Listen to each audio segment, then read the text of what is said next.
শেখ হাসিনা আসবে, বাংলাদেশ হাসবে। আমরা বলি ছি ছি হাসিনা, লজ্জায় বাঁচি না। শেখ হাসিনা ফাঁসবে, বাংলাদেশ বাঁচবে। জান দেব, জুলাই দেব না। আমরা এই 2 বছরে এসে আমরা আমাদের নানা দুঃখ হতাশার মধ্যেও আমরা আমাদের সেই অভিষ্ট লক্ষ্যে পৌঁছাতে চাই। আপনারা জানেন এই অভিষ্ট লক্ষ্যে পৌঁছাতে গিয়ে অনেক ধরনের প্রতিবন্ধকতা নিজেদের মধ্যে যেমনি আছে, নিজেদের ভেতরকার দ্বন্দ্ব যেমনি আছে, তেমনি 2 বছরের মধ্যেই আমরা দেখতে পাচ্ছি যে জুলাই বিরোধী শক্তি বা জুলাইয়ের পরাজিত শক্তি তারা আজকে নানাভাবে জুলাইকে অসম্মান করা, জুলাইকে ক্ষতিগ্রস্ত করা, জুলাইকে অপমান অপদস্থ করার চেষ্টা করছে। আজকের এই আলোচনা সভার শুরুতে আমি বলছি, তারা বলে যে জুলাই জুলাই করিস না, পিঠের চামড়া থাকবে না।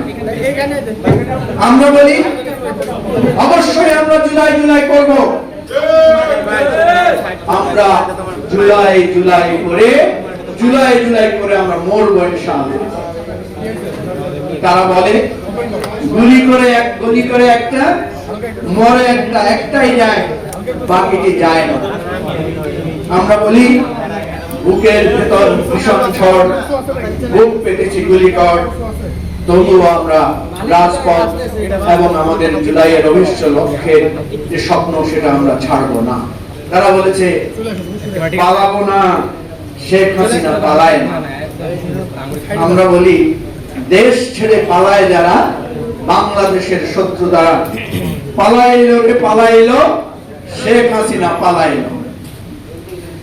তারা বলে শেখ হাসিনা আসবে, বাংলাদেশ হাসবে। আমরা বলি ছি ছি হাসিনা, লজ্জায় বাঁচি না। শেখ হাসিনা ফাঁসবে, বাংলাদেশ বাঁচবে। প্রিয় ভাইয়েরা, আমাদেরকে অনেকে বলে হাসিনা তো পালাইছে ইন্ডিয়াতে, তার তো অন্তত একটা পালানোর জায়গা আছে। আপনাদের তো পালানোর জায়গায় নাই, কি বলেন? এটা বলে না?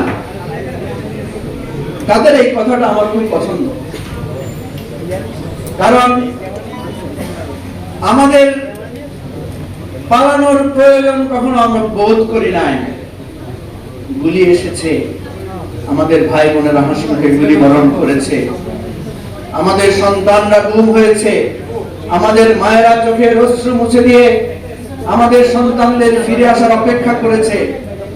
সুতরাং আমাদের যেহেতু পালানোর জায়গা নাই, আমরা লড়াই করব বাংলাদেশের সবুজ চত্বরে দাঁড়িয়ে।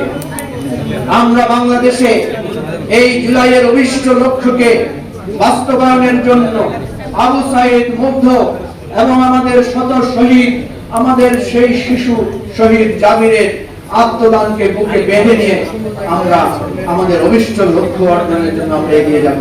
আজকে এই হয়েছে আমাদের প্রতিজ্ঞা, এই আমাদের অঙ্গীকার, এবং সেই অঙ্গীকার অভিষ্ট লক্ষ্য রেখে আপনারা দেখতে পাচ্ছেন আমাদের জুলাইয়ের অনেক স্টেক হোল্ডার আছে। তাদের মধ্যে থেকে অল্প কিছু স্টেক হোল্ডার যারা মূল ভূমিকা রেখেছিলেন তাদেরকে আমরা এখানে হাজির করেছি। আমরা তাদের কথা শুনবো। সাংবাদিক বন্ধুদেরকে বলবো ধৈর্যের সাথে, একটু সহমর্মিতার সাথে আপনারা কাজ করবেন। ইনশাআল্লাহ আমাদের রক্ত দিয়ে, জীবন দিয়ে যে স্বপ্নের পতাকা আমরা ধারণ করেছিলাম, সমুন্নত করেছিলাম, ৭১-এর যে অভিষ্ট লক্ষ্য, আমরা সেটাকে আবার ২৪-এ উচ্চকিত করেছি এবং সেই লক্ষ্য মানে আমরা সফল হব। এটাই আমাদের অঙ্গীকার। সবাইকে ধন্যবাদ।